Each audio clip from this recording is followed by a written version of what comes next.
El tema de este estudio es que Jesucristo no murió en mi lugar. Romanos 5:8 dice que Cristo murió por nosotros. Y esta verdad se afirma en varios textos. Pero ¿qué significa la palabra por? El griego dice huper. Él murió por nosotros para expiar los pecados. Él es la propiciación. O sea que Él, por medio de su sacrificio, hace posible la misericordia y la justificación de Dios. Pero el concepto de algunos es que Cristo tomó nuestro lugar cuando murió en la cruz y que los pecados de nosotros fueron transferidos a Él y que al morir Él era nuestro sustituto y representante para la satisfacción de la ley y justicia de Dios. Pero esto es doctrina del calvinismo.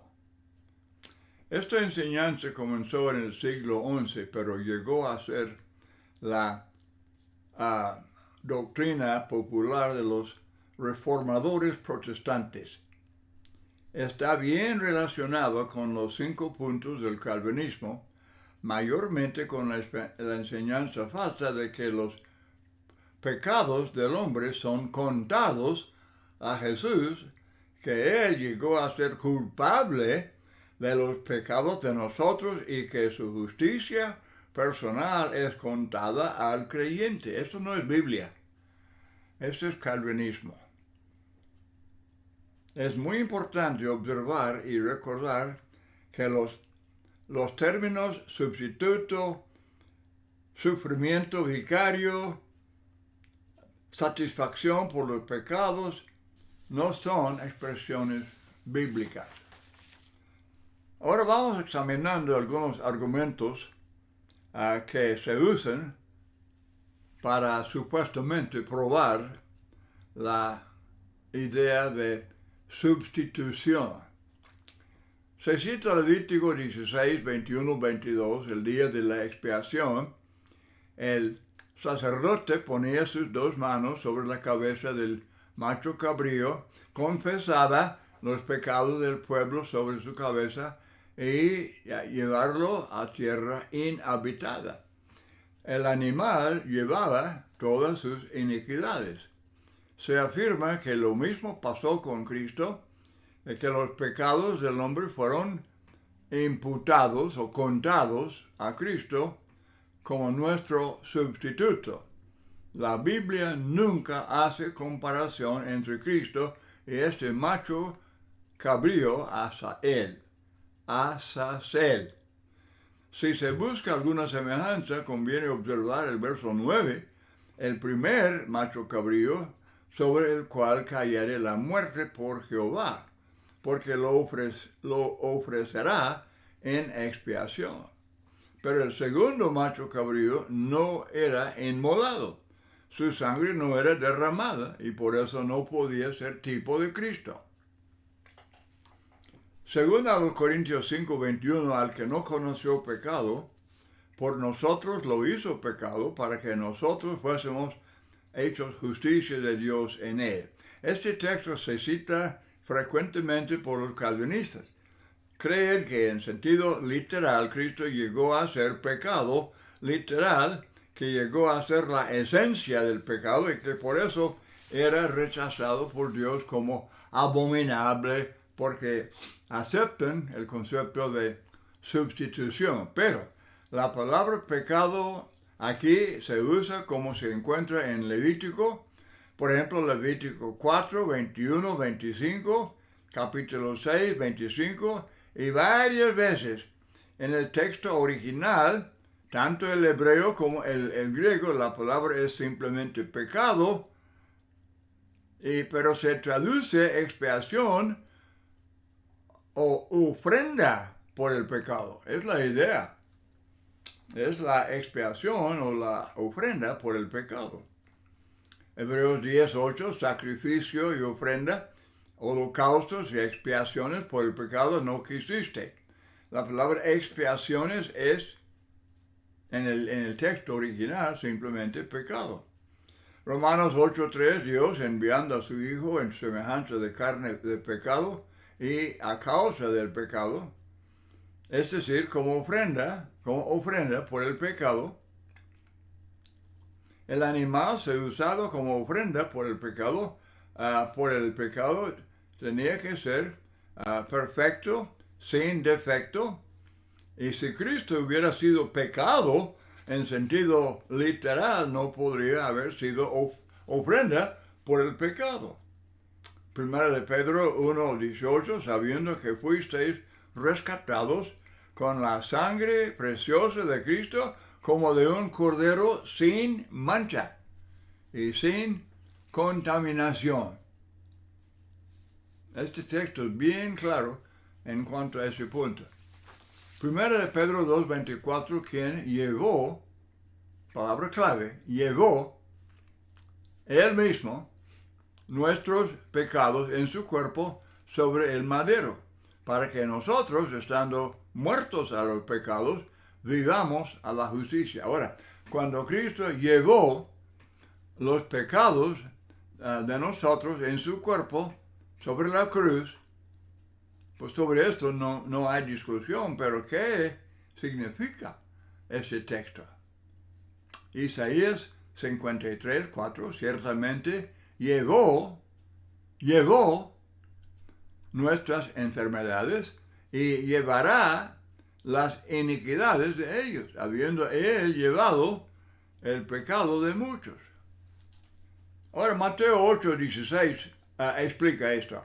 Trajeron a él muchos endemoniados y con la palabra echó fuera a los demonios y sanó a todos los enfermos, para que se cumpliese lo dicho por el profeta Isaías, cuando dijo, él mismo tomó nuestras enfermedades y llevó nuestras dolencias. Al sanar a los enfermos, Jesús cumplió este texto. Él llevó nuestras iniquidades, pero al llevar las enfermedades de la gente, Jesús no se enfermó. Dice el calvinismo que al llevar los pecados de nosotros, Jesús mismo llegó a ser pecador. Y según eso, habría tenido que enfermarse al llevar la enfermedad de la gente. No. Están usando completamente mal la palabra llevar. Las enfermedades de la gente no fueron transferidas a Cristo. Al llevar la enfermedad del leproso, él no llegó a ser leproso.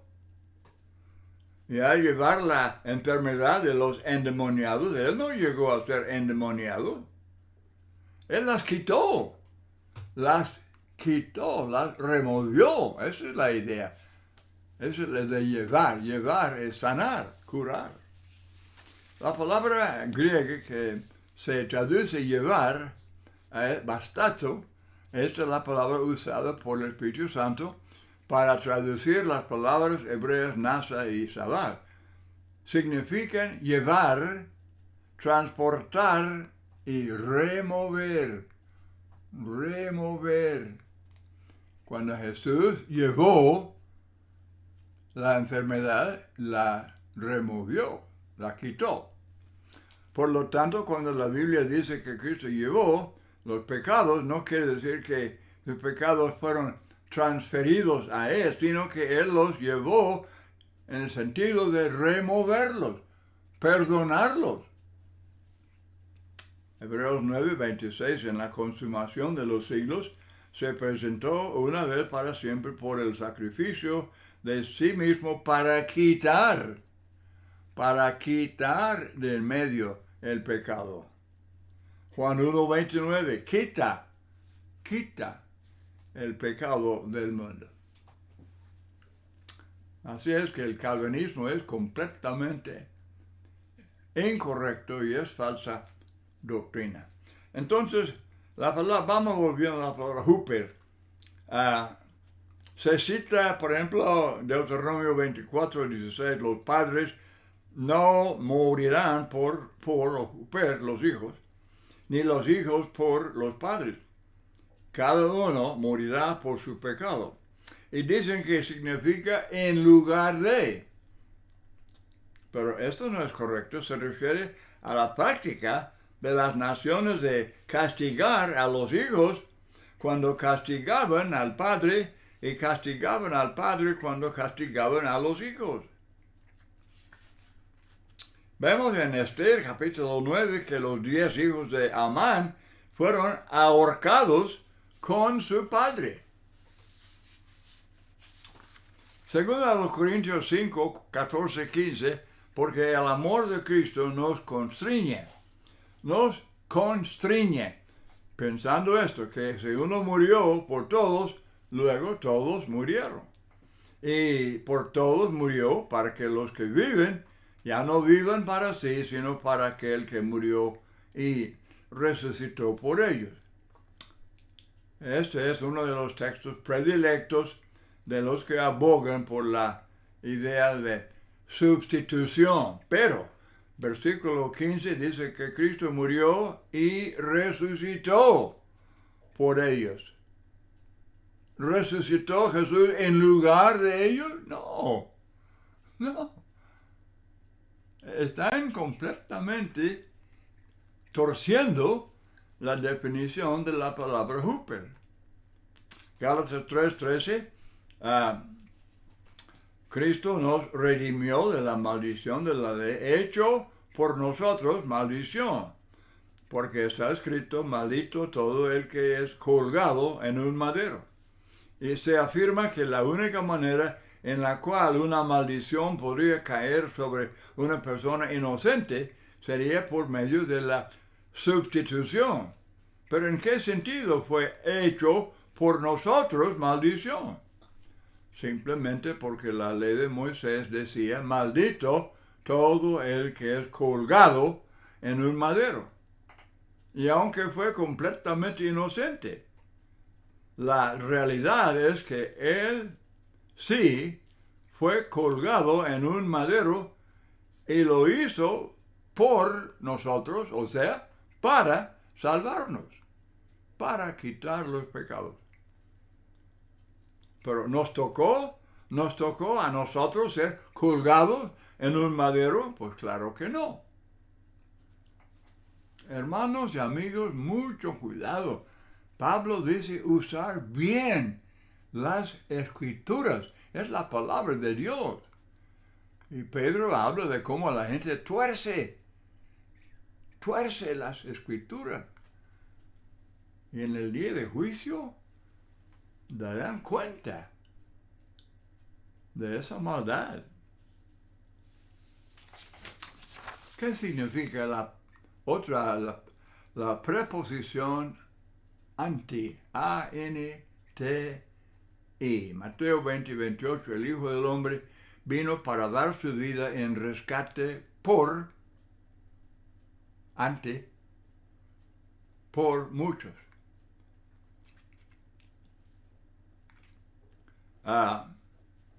Bueno, muchos, aún lamentablemente, de La Cueva, que es un libro favorito, pero dice en lugar de, esto indica que está bien arraigado este concepto, pero está equivocado. Estudiando bien el contexto de lo que de lo que Mateo 20:28 dice, ¿cuál es el tema? Bueno, Jesús está hablando de servir a otros. Lean los versículos anteriores. Tiene que ver con servir a otros. Él no está hablando de hacer algo en lugar de otros. Él no está hablando de eso. Él no está hablando de hacer algo en lugar, sino en favor de otros. En favor de otros, para el beneficio de otros.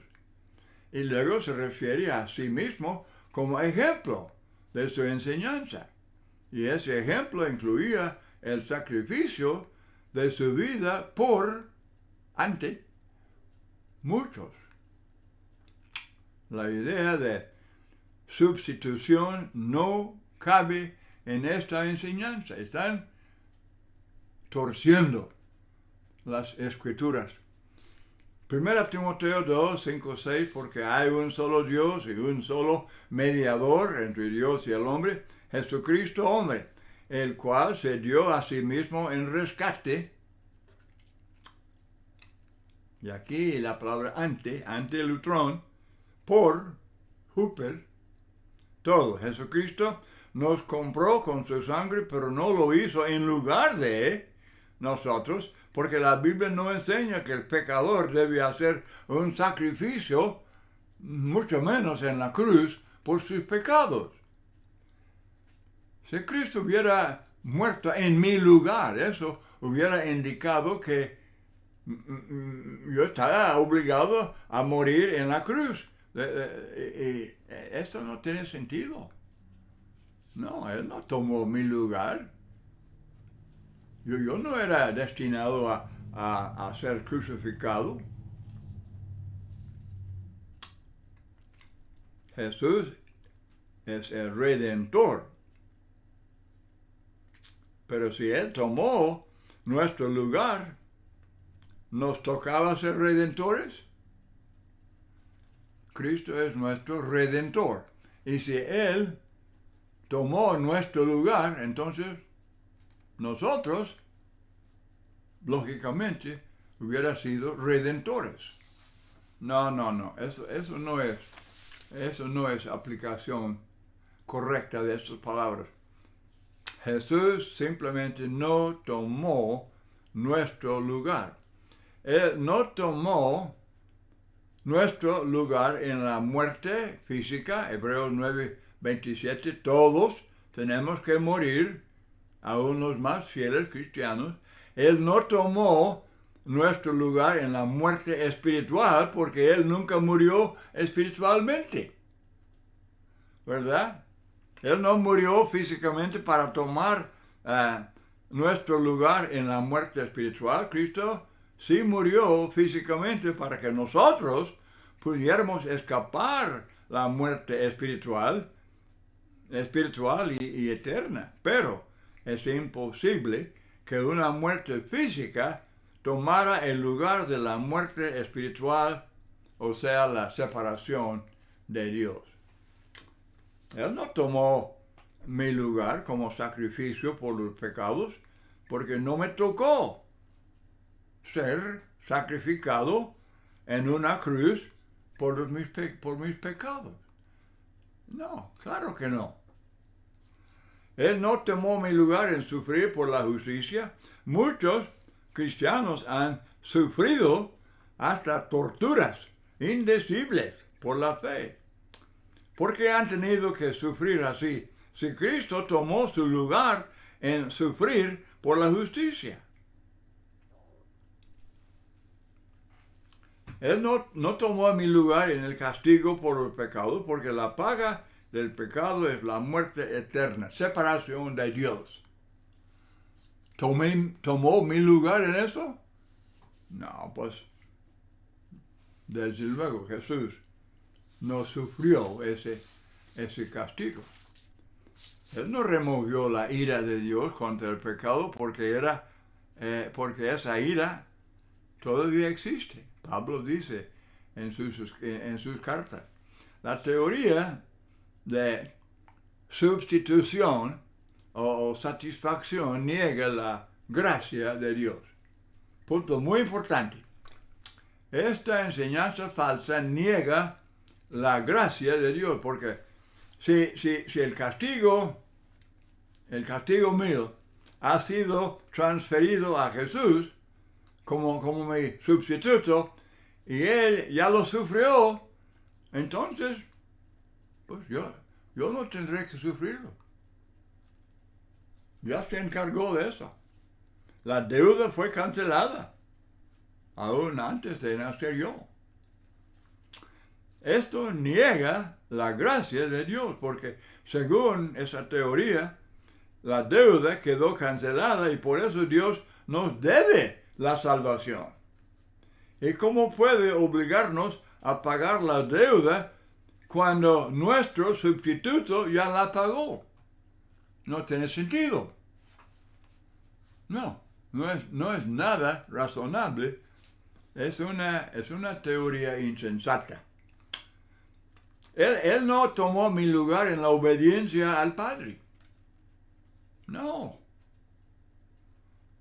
Se nos dice que la sustitución fue hecha posible por la perfecta vida y la perfecta obediencia de Jesús, lo cual significa salvación por obras perfectas realizadas en la cruz, proveyendo salvación por medio de perfectas obras por nosotros, o sea, en lugar de nosotros. Según esta teología, Dios nos debe la salvación. Y esto contradice el Evangelio, el plan de Dios para nuestra salvación.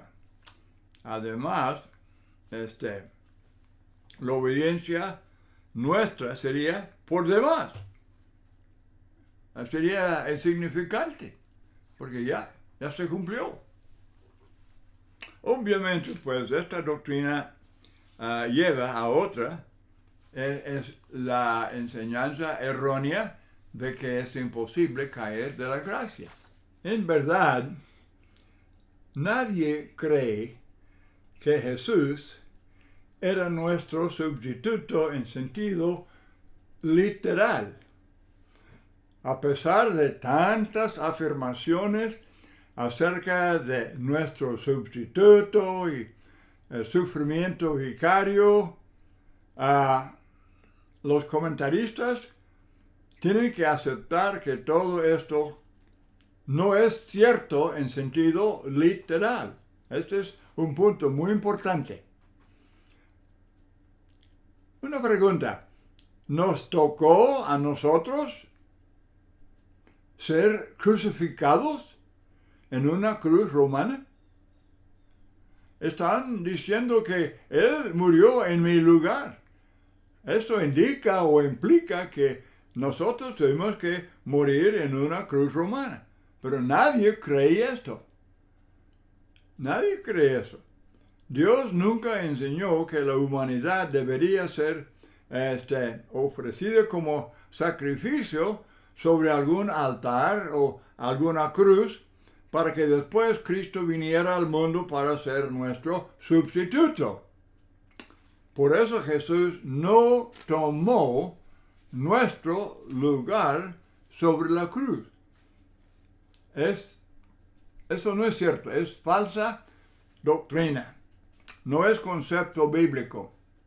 Ahora, el sufrimiento de Jesús en la cruz fue una experiencia horrible y nadie lo minimiza. Pero ¿se puede comparar con el sufrimiento eterno del pecador en el lago de fuego? Pues nadie diría que sí. Si al morir en la cruz Cristo quitó la ira de Dios contra el pecado y de esa manera, satisfaciendo la justicia divina, pagó nuestra deuda, aceptó nuestra culpa y castigo, entonces ha hecho todo por nosotros y no nos queda responsabilidad alguna. La única conclusión lógica de todo esto sería la salvación universal o la expiación limitada del calvinismo. Por lo tanto, todos deben abandonar este concepto porque, en primer lugar, la Biblia no lo enseña y, en segundo lugar, aún sus proponentes no lo creen. Lo enseña simplemente porque el calvinismo lo requiere. Sin este eslabón, la cadena calvinista se quiebra. El pecado de Adán contado al hombre, y por eso todos nacen pecadores. Y luego los pecados del hombre contados a Jesús. Y luego, número 3, la justicia personal de Jesús contada a los creyentes.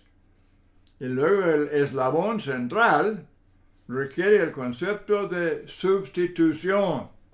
Sin este eslabón la cadena se rompe.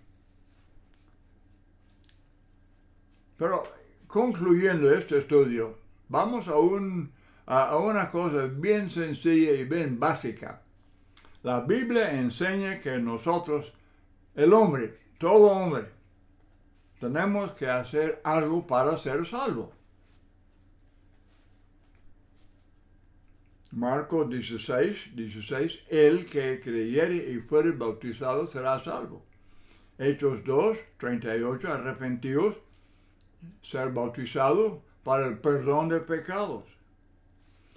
1 de Juan 3, 7, somos justos si practicamos la justicia. Hechos 10, 35, Dios nos acepta si obramos justicia. Mateo 25, para escapar el castigo tenemos que hacer buenas obras. Mateo 7, 21, 23, los únicos que serán salvos son los que hacen la voluntad de Dios. Estos textos y muchos otros muestran que la doctrina de sustitución es falsa doctrina. Algunos argumentan por la sustitución y luego argumentan por la necesidad de la obediencia, pero estos se contradicen. El calvinismo prácticamente quita toda responsabilidad humana, porque enseña que la gracia de Dios es irresistible para los elegidos y que una vez llamados no pueden caer de la gracia. Pues esto es lógico porque creen que Jesús ya lo hizo todo por ellos. La verdad es que la gracia de Dios, el Evangelio, provee el Salvador que es el camino, la verdad y la vida. Juan 14, 6. Él es nuestro acceso o entrada al Padre, Efesios 2, 18. Jesucristo provee el medio de nuestra salvación, pero no es nuestro sustituto. Muchas gracias por acompañarme en este estudio. Es de suma importancia.